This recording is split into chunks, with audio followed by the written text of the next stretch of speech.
Hello বন্ধুরা, good morning. Welcome back to my channel Sandhya ব্লগে। কেমন আছো তোমরা সবাই? আশা করছি অনেক অনেক ভালো আছো বন্ধুরা। আমিও ভালো আছি। তো আজকের অনেক দিন পর ব্লগ ভিডিওটা করছি, কারণ এতদিন ব্লগ ভিডিও করা হয়নি। শরীরটা সেরকম ভালো ছিল না, কিছু ভালো লাগছিল না। আর আজকে দেখো সকাল সকাল চান করে নিয়েছি, তো রেডি হচ্ছি। তো কোথায় যাব তোমরা সবাই জানতে পারবে, তো ভিডিওটা পাশে থেকে দেখতে থাকো। মাথায় প্রচুর পরিমাণে চুল উঠছে, দেখো চুলগুলো আমি ফেলি না, তুলে রেখে দিই গুছিয়ে। তো চুলের দামও অনেক, তাই ফেলি না, তো রেখে দিই চুলগুলো গুছিয়ে। তো দেখো হালকা ভেজা আছে, তার জন্য আমি একটু হালকা করে বেনুনি করে নেবো লুজভাবে। তো আর সকালে ভাত বানিয়েছে মা, রান্না করেছে, আমি আজকে রান্না করার টাইম পাইনি। তো ওই অল্প করে 2 চামচ মতন ভাত খেয়েছি। তরকারি বানিয়েছিল মাছের ঝোল, তো ওই যে ভাত খেয়ে নিয়েছি। একটু তাড়াতাড়ি করছি, কেননা বেলা হয়ে গেলে গাড়ি পাবো না, কোথায় একা একা যেতে হবে, তার জন্য একটু তাড়াহুড়ার মধ্যে রেডি হচ্ছি। তো ভয়েস আওয়াজটা সেজন্য দিলাম। অনেকদিন ধরেই ব্লগ ভিডিও দেওয়া হয়নি, তো বন্ধুরা আমাকে মনে রেখেছে কি ভুলে গেছে তাও জানি না, কেউ তো কিছু কমেন্টও করে না। তো তার জন্য ভাবলাম আজকে চলে যাচ্ছি, তো বন্ধুদের জানিয়ে দিই ভিডিওর মাধ্যমে। তো চলো বন্ধুরা, তোমরা সবাই পাশে থেকো, সাপোর্ট করো।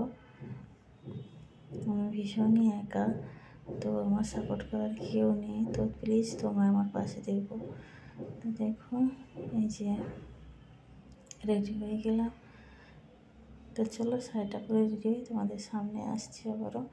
এই যে ক্রিমটা একটু লাগিয়ে নিচ্ছি।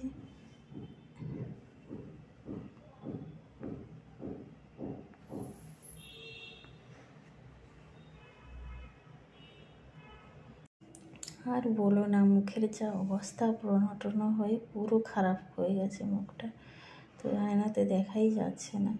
তো যাই হোক, খারাপ থাকুক যাই থাকুক, ওই নিয়ে তো চলতে হবে। চলো আমি শাড়িটা পরে তোমাদের সামনে আবারও আসছি। তো এই যে দেখো সব মানে বিছানা পুটুল করে বেঁধে রেখেছি, কেননা পাতা থাকলে আমার মিনি সব শেষ করে দেবে এখানে সবাই উঠে। আর এই যে শাড়ি বের করেছি, এই শাড়িটা পরবো।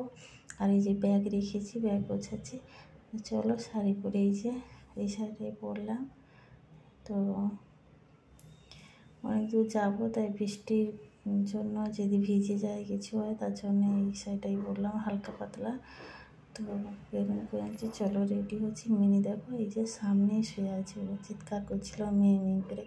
তো ব্যাগ রেডি করে নিয়েছি। তো ওই যে মা কাজ করছে একা একা, আর মনের অবস্থা খুবই খারাপ, একটু ভালো লাগছে না।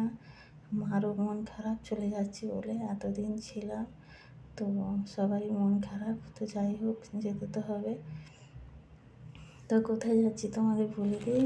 আমি যাচ্ছি আজকে কলকাতায় যাচ্ছি। তো অনেক দিন হয়ে গেল বাড়ি এসেছিলাম, তো আজকে চলে যাচ্ছি কাজের জন্য।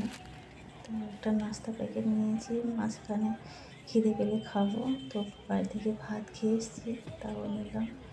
তো এখানে বাসটা দাঁড়ালো, তো সবাই নেমে খাওয়া দাওয়া করতে। তো আমার যেখানে পৌঁছানোর কথা ছিল ওই অবধি আমি পৌঁছে গিয়েছি, তো ওর জন্য ওয়েট করছি। তো ওই দিদিটা আসলে ও আমাকে নিয়ে ওখানে অবধি ছেড়ে দিয়ে আসবে, তো যেখানে কাজটা লাগবে ওখানে রেখে দিয়ে আসবে। তো তার জন্য আমি ওখানে বাস স্ট্যান্ডে বসে ওয়েট করছি, তো এখনও আসেনি। সবাই দেখো বাস ধরার জন্য দাঁড়িয়ে আছে। আর এদিক থেকে ঘোড়ার গাড়ি এসছে, তো দেখে আমারও খুব ভালো লাগছে। তো দেখো এই যে কী সুন্দর ঘোড়ার গাড়ি, আমি অনেক দিন পর দেখলাম, তো আমার খুব ভালো লাগছে। তো আমি ভিডিও বানাচ্ছি, তো ওর ভাইটা দেখে হাসছে, আমার দেখে তো আমারও খুব ভালো লাগলো। তো যাই হোক, একা বসে আছি, মনটাই হালকা খারাপ লাগছে। তো ভিডিওটা অবধি, টাটা বন্ধুরা, ভালো থেকো।